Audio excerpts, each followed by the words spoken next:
Namaste everyone. Let's start our Thursday Upanishad class. And these days we are studying Taittiriya Upanishad. So let's start with the prayers. O Guru Brahma, Guru Vishnu, Guru Devo, Maheshwaraha, Guru Sakshat Parbrahma, Tasmai Shri Guruve Namaha, Om Bhu Bhavaswaha, Tat Savitra Varenayam, Vargo Devasya Dhimahi, Diyo Yo Nah Prachodayat, Asto Ma Sadgamya, Tamso Ma Jyotirgamya, Mrityorma Amritam Gamya. Om Sehna Bhavatu, Sehna Bhunaktu, Saviryam Karvavahi, Tejasvi Navadhitamastu, Ma Vidvishavahi. Om Shanti Shanti Shanti Om. Let's do the peace prayers from this Upanishad also. Om Shanno Mitraha Sham Varunaha Sham No Bhavatu Arema Sham Nah Indra Brihaspati Sham No Vishnu Urukrama Namo Brahmane Namate Vayo Tvam Eva Pratyaksham Brahm Asi Tvam Eva Pratyaksham Brahm Vadishyami Ritam Vadishyami Satyam Vadishyami Tatmam Avatu Tatvaktaram Avatu Avatu Mam Avatu Vaktaram. Om Shanti Shanti Shanti Om. Let's open our books where we stopped studying last time when we were together. So this verse starts with the Tasmat ve etasmat manomeyat Anya antraha atmaha vigyanmeyat en esha purna sa ve eshaha purushaha vidha ev tasya purush vidhatam. Anu ayam purush vidha tasya shraddha ev shira ritam dakshina pakshaha satyam uttaraha pakshaha yogaha atmaha mahapusham pratishthaha tat api eshaha shlokaha bhavati. So we saw how beautifully this Rishi is telling us these different koshas, starting from the Anmay kosha, then Pranmay kosha, then Manomay kosha. Now he's talking about Vigyanmay kosha. Tasmat ve, that verily, or indeed from, etasmat, this, manomeyat, consisting of mind, man. Anyaha, another. Antaraha, inner. Atma, self. Vigyanmaya. Ten eshaha, purnaha. Puran means full. Esha means this. So Vigyanmaya kosha, ten with that. So that means made up of intelligence with that. So means he, where verily, eshaha this, purushaha vidha ev. Ev means indeed, purusha vidha means in the form of. Thus say it's purusha vidhatam, human form. Anu, according to, I am this one, purusha vidha, of the shape of the person. Thus say of it, shraddha, faith. Ev means indeed, shira. Shir means head. Ritam, the righteousness. Dakshina pakshaha, the right side. Satyam, the truth. Uttaraha pakshaha, left side. Yogaha, atma. Atma over here means the trunk. Maha, total intellect, maha. Pusham pratishtha, hind part and support. Pratishtha means support. Pusham means a hind part. That means that api also esha, this shloka verse bhavati, there is. So this great rishi is saying different from that. Made up of mind is another inner soul. Soul means this layer over here. Okay, this is what itself means over here. Made up of intelligence, Vigyan. And by that, this Manomaya self is filled. So that means wherever the Manomaya kosh is, Vigyanmaya kosh is right there too. The same shape. It also has the shape of a person. According to the human shape of the previous, is the human shape of this one. So normally we think that intellect is only over here. It's in the complete body. Every cell of our body has the intellect in there. Faith is its head. Righteousness is its right side. Truth is its left side. Yoga is the trunk. And total intellect, Maha, is the tail. It's like a hind part. And the support, there is the following verse about it. Okay, in order to support this, what he's saying, there is a Vedic mantra for it. So after indicating the mental sheath in the human personality, this Rishi is guiding us all to still more subtler and interior sheath of matter. It is of matter. It's not the Atma. See, there's a matter and the energy. So matter, identifying with which the individual comes to claim his intellectual personality. Vigyanmaya kosh. So this Vigyanmaya kosh pervades the entire area of the Manomaya kosh. That is the point he's making over here. So that's why he's saying that it is conceived as of having a human form. So just like an Annamaya kosh had the human form, the complete human body, Pranamaya kosh everywhere, Manomaya kosh in the entire human form, Vigyanmaya kosh also in the entire human form. That is the point. And that's why he is expressing that the very head, what does the head mean? The sacred and the most important limb in our body. That is the intellect. Shraddha. Shraddha means a self-confidence also. Where does the self-confidence comes from? Its right and the left sides are the intellectually digested and appreciated essence of the great textbook. Rhythm and the Satyam. We got to live a life based upon the rhythm. And with that kind of a life lived, we reach the Satyam. This is what this great Upanishad is telling us. But the trunk or the essence in the sense that it is a main seat of vitality, which distributes its essence, nourishes all the parts of this intellectual person, is explained as yoga over here. The word yoga, you all know, comes from the root word yuj. Yuj means to join.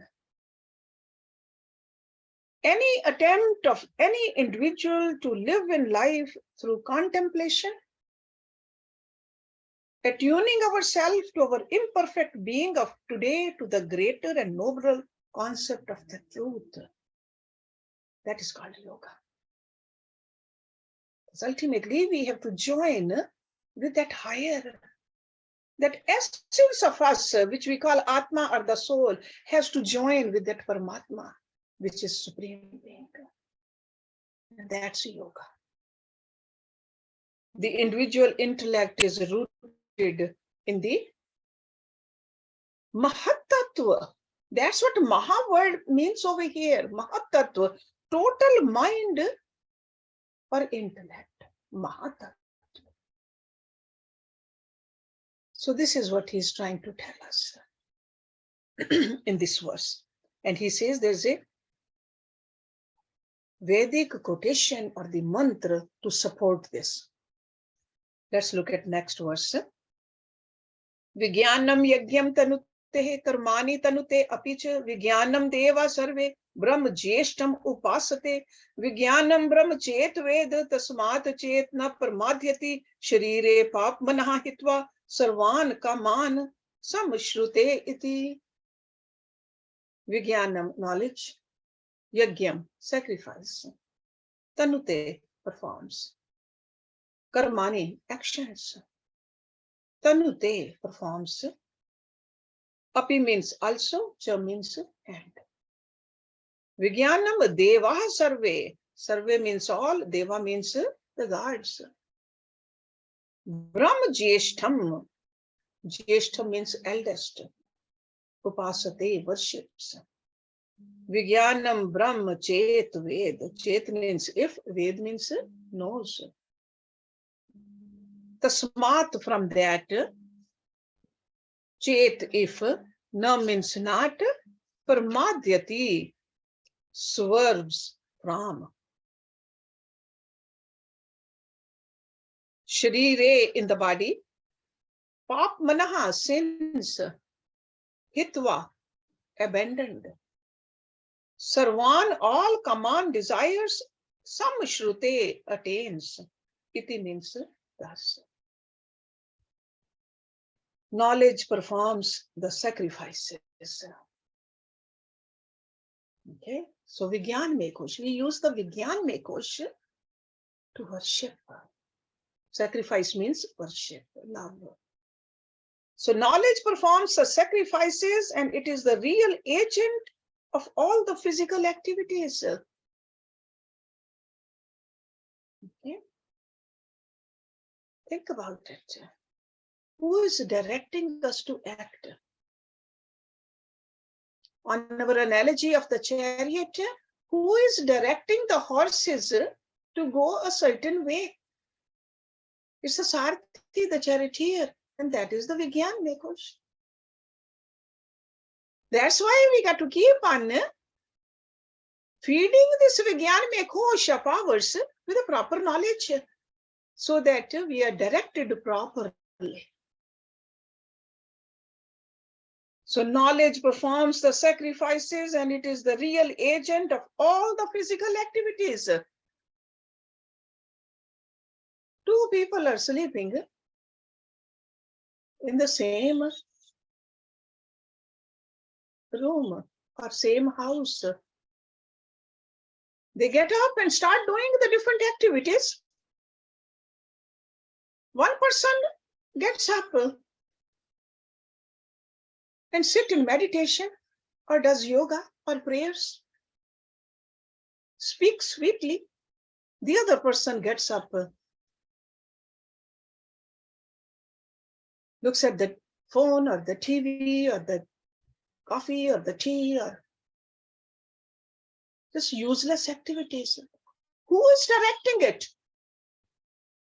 Bodies are the same, but the Vigyan Mekosh is the one which is directing. So that's why this Rishi is saying that it is the real agent of all the physical activities. All the gods worship knowledge as Brahma, the eldest. If a man knows knowledge as Brahma, and if he does not swerve from it, that means if he does not just go here and there, keep on wasting the time, wasting the energy. If he does not swerve from it, he attains all desires. That means your desires are fulfilled. Attaining desires means not having any desires. Okay, that is what attaining desires means. No more worldly desires. And comes to abandon all the sins in the body. Such a beautiful verse with so much clarity. All ritualism, because he says the yajna. So yajna means the ritualism also. They have a deep significance and suggestiveness. All the rituals. It's really sad that we do the rituals without even understanding what the significance of those rituals are. We don't pay much attention to the rituals, but they have a deep significance. That's why this Upanishad is very insistent that without a correct knowledge, not only of the rules, Upanishad is not talking about just the rules, but also the full significance of it. Otherwise, rituals won't have any effect. We are just wasting our time. The Rishi says that it is the intellectual faculty that is the true performer of all the rituals. After doing the rituals, if our mind did not get pure, if it did not get calm, it didn't have any effect, proper effect. The mantra insists that the intellect is the true agent who does all actions in our transactions in our life. Remember that. As soon as an external stimulus is conveyed by the sense organs, see, he says Deva. Deva really means the sense organs. To the mind informs the intellect of the impulses received. And it is the determining faculty in us that issues our definite instructions as to what to be done and what should not be done. Eyes are saying something. The devatas in the eyes are letting us see. Anything who gives us is a devata. The power in the eyes are giving us the sight to see. Impulses are going in the mind. And the intellect up there is deciding, should I see it or not? Should I go there or not? Should I eat this or not? All that is directed by our determination, determining faculty, which is Gyan mein Khosh. But if we just don't even listen to our buddhi, our intellectual sheath, our Vigyan mein Khosh, then we are just living a life blindly. They say that even an animal does not live a life like that. If an animal is not hungry, will not eat. If animal is sick, dog will not eat. But as human beings, when we are sick, the first thing we ask the doctor, what should I eat?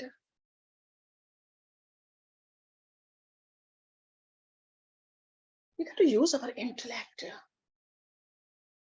Intelligence is considered as the Brahma, he says. Brahma in the sense, it's an eternal essence by all the gods. So the word Deva comes from a root which means illumination. Deva. We all know there are 5 Devas in us, our 5 sense organs.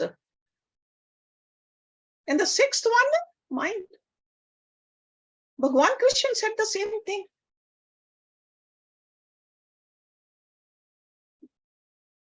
All the sense organs and the mind, they consider intellect as the true factor behind them. A fully awareful existence, at once intelligent and conscious, is sure to take us from success to success. If we become so vigilant, there won't be any frustration from our desires. Because normally the frustration is from unfulfilled desires. I want this, I want to go there, I want to have it. How come I don't have it, others have it? That's the frustration. That's why he says this kind of a person, papmana hitvaha, all the sins, they are gone.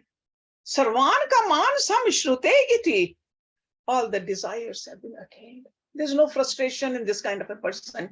This person is living a fulfilled life.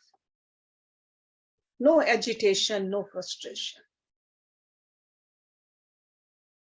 So remember this. That's the reason we study the Upanishads, so that this knowledge seeps into our own intellectual shape.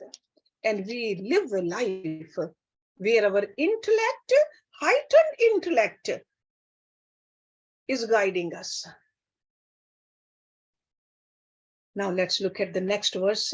Tasya eshaha eva shariratmaha yapurvasya tasmat ve etasmat vigyanmayat anyaha antaratma anandmaya ten eshaha purnaha save eshaha purushvidha eva tasya purushvidhatam anu ayam purushvidha tasya priyam eva shira मोदः दक्षिणा पक्षः प्रमोदः उत्तरः पक्षः आनंद आत्मा ब्रह्म पुष्यम प्रतिष्ठः तत् अपि एषः श्लोकः भवति. Such a beautiful verse. All these verses. So thankful to these rishis who ever put them down on a piece of paper for us.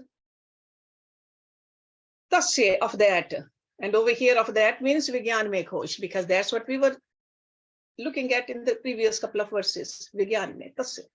Eshaha this, Ev means verily, Sharir, embodied, Atma, Ya means who? Purvasya, of the former.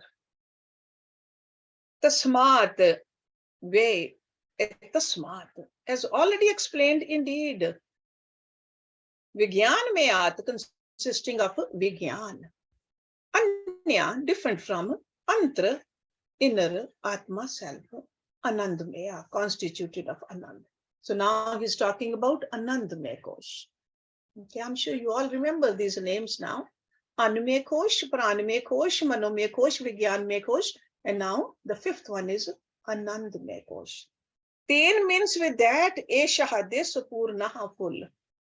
So means it, where verily, Eshaha this Purush Vidha in the form of a person. Ev means only. See, some places Purush means Atma. Some places Purush means a person. So we got to remember in which context these words are written. Tasya means it's a Purush with Tam, human form. Anu, depending upon, I am this Purush Vidha, shape of a person. Tasya, of it, Priyam, joy. Ev means indeed, Shira means head. Modaha, rejoicing. Dakshina Pakshaha, right side. Parmodaha, bliss. Uttaraha Paksha, left side. Anand, Atmaha. Anand is the bliss, Atma self. Brahma Pusham Pratishtaha, the hind part sport is Brahma. That means that api also Esha this shloka verse bhavati there is. So he says there is a shlok from the Mantra Upanishad of this also. Of that, of the former. And again that means the Vigyanmaya Kosh, the former. This one verily is the embodied self. So the grosser cannot exist without the subtler. Okay, that's what he's trying to bring to our attention. Of that, of the former, this one verily is the embodied self. Different from this self made up of intellect, Vigyanmaya, is another self within, formed of bliss. By this, that is filled. That means by Anandmaya Kosh. By Anandmaya Kosh, the Vigyanmaya is full. It also has the shape of a person. According to the human form of that is the human form of this. Of it, joy is the right side. Rejoicing, mod, is the left side. And the bliss, pramod, is the trunk. Brahm is the tail sport. About this, there is also the following verse. So what he's trying to tell us is deeper within the intellectual sheath, filling it up entirely and fully, is the subtlest of the matter envelopment, called the bliss sheath. This is also made out of the matter.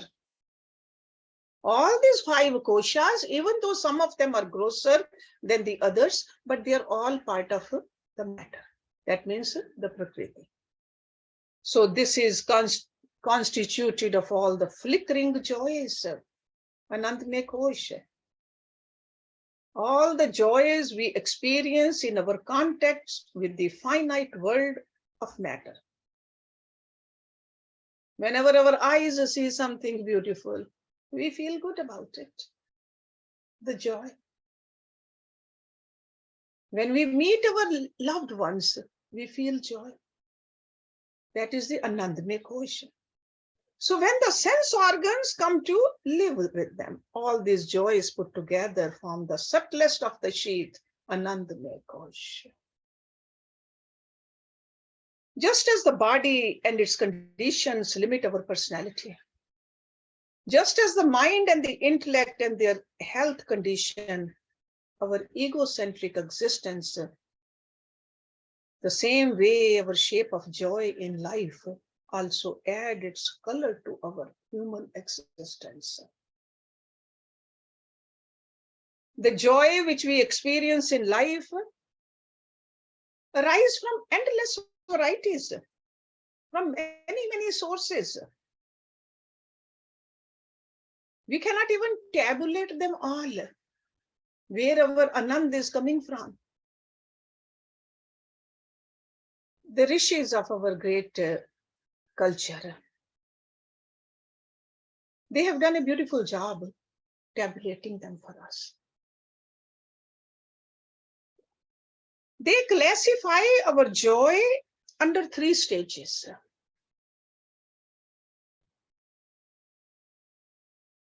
There's a kind of happiness when a person is mentally brooding over the sense object, thinking that I'll get a joy from that object. An object doesn't have to be just some kind of a physical object. It could be a relationship also. These are all objects. When a person is contemplating upon it, the loving object, in Sanskrit, that term is called priya. So that's why the closest translation to that priya is joy. When the object which we love, which we like, and it comes very near to us, close to us, in our vicinity, to look at it, to enjoy, certainly there is a better delight in our mind. That joy, he calls it mod, rejoicing. So priya is not in sight. You're only thinking about it. Mod is when it's in your sight and you are rejoicing it. So priya and mod. But when that beloved object is not only near the beloved, but actually comes to indulge in that enjoyment of the object. Then you can touch it. You have it in your hand. Then it's called pramod, bliss. So any kind of object, you're thinking about going to certain restaurant to eat food. You're thinking that is a priya, that's dear to you. You're thinking about it. Then you get ready and get into the car and reach at the restaurant. You are there now. You know that your food will be served, your favorite food. You ordered it, it has come in front of you, you are rejoicing it. That is the mood, higher level of joy. Then when you are actually eating it, enjoying it, that is a pramod, the bliss. So instead of these rishis giving us the categories, they just very scientifically gave us these words, and they can apply to anything, to human relationships, to the worldly objects, circumstances, places.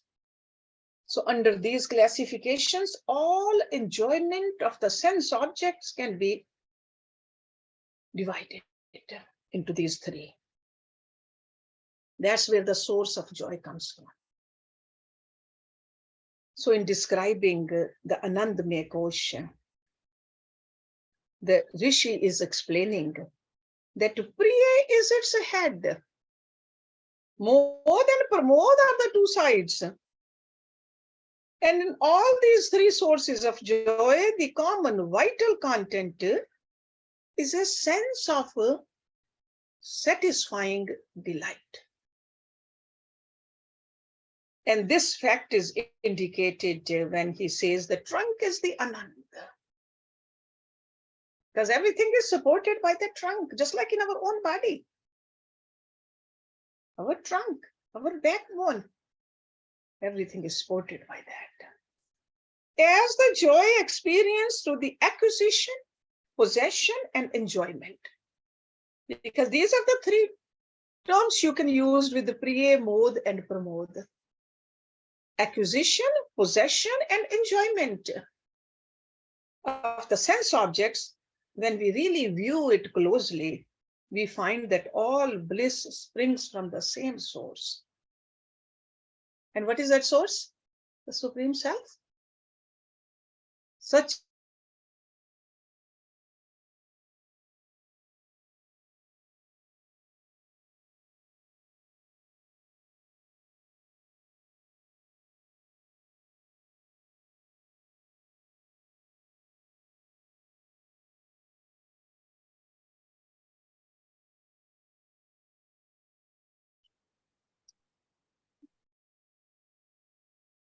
sense enjoyments, we got to remember, they are nothing but the bliss of the self. Objects by themselves, they are just inert. The real bliss is coming from the self. The immediate cause being the possession of the particular object. We think that is the bliss, but the truth is what this Rishi is telling us. If we contemplate upon it, we'll know that source of the bliss is always with us, no matter what. No matter what. So let's look at the appropriate Vedic mantra also to support this, which he said. Asat eva sa bhavati asat brahm iti ved chet asti brahm iti chet ved santam enam tataha vidu iti tasya eshaha eva sharir atma ya purvasya. Asat, non-existent. Ev means truly. Bhavati becomes. Asat, non-existent.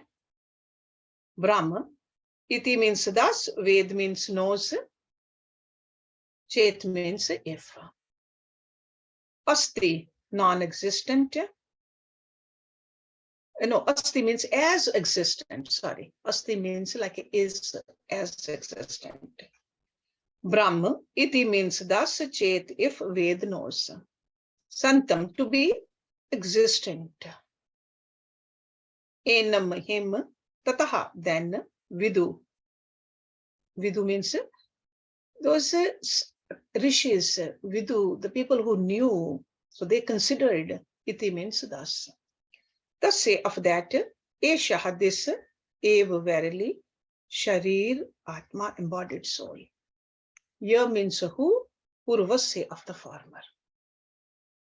If he knows Brahma as non-existent, he becomes himself non-existent. If he knows Brahma as existent, then the world knows him to be existent. Of the former, that means the Anandamay Kosh, the self is the essence. So in other words, when we remove all our identifications with the body, the external sense objects become nil to us. Okay? We are not the body, I'm not the body. When we meditate, when we are praying, when we are supremely concentrating outside, we are not aware of our body, then all the sense objects, we detach from them. Because certainly there is no feeling of the mind that exists. We can live when the mind is also transcended. We are living. In our meditation, in our samadhi, we are living, but we have transcended the mind. At least a world of ideas which we can capture and live in our intellect. But when we transcend our intellect also, because when we are contemplating, definitely we are living through our intellect. But there's a time when we transcend our intellect also. We are still living at that time, but we are living in the glow of the happiness. That is the Anandamay Kosh. But when even that is transcended, because we saw that Anandamay Kosh is also part of the Prakriti. The goal that we can reach must, some people say that it must be a zero, shunya, vacuum, emptiness, dull, non-existent. That's what non-existent means. But that is not true. Because what does exist? What is there all the time? That Supreme Self. And Supreme Self is not non-existent. It is existent. And it's full of bliss also. That's why it's called Sat, Chit, and Ananda. So when all the instrument of experiences are transcended, we reach there. It's not a non-existent nothingness. It is a very positive quality which we'll call existent thing. It does exist there. So it has its own positive qualities. Existent thing. Because physical things, sure. When I see this phone, sure, I say the phone exists. When it's not there, I say it doesn't exist there. But this existence which we are talking about, the Sat, it's always there.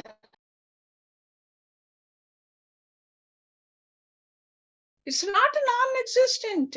It is existent. So that's why this mantra clearly indicating that an individual who realizes that the supreme goal is non-existent, if somebody says it's a asat, during his meditation, he will become very sad that there's nothing else higher than this. But the positive existence, the divine consciousness, which is eternal, perfect, immortal, omnipresent, that is the Atma and Paramatma. And that is the essence of the Anandamay Kosh. And that does exist. To know and to realize the bliss sheath is to discover the Atma.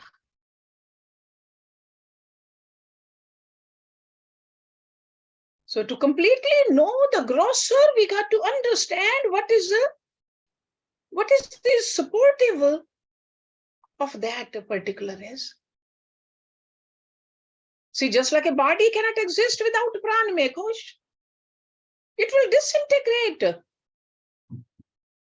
The same way this anandamaya kosh is existent upon the self, the soul, the Atma.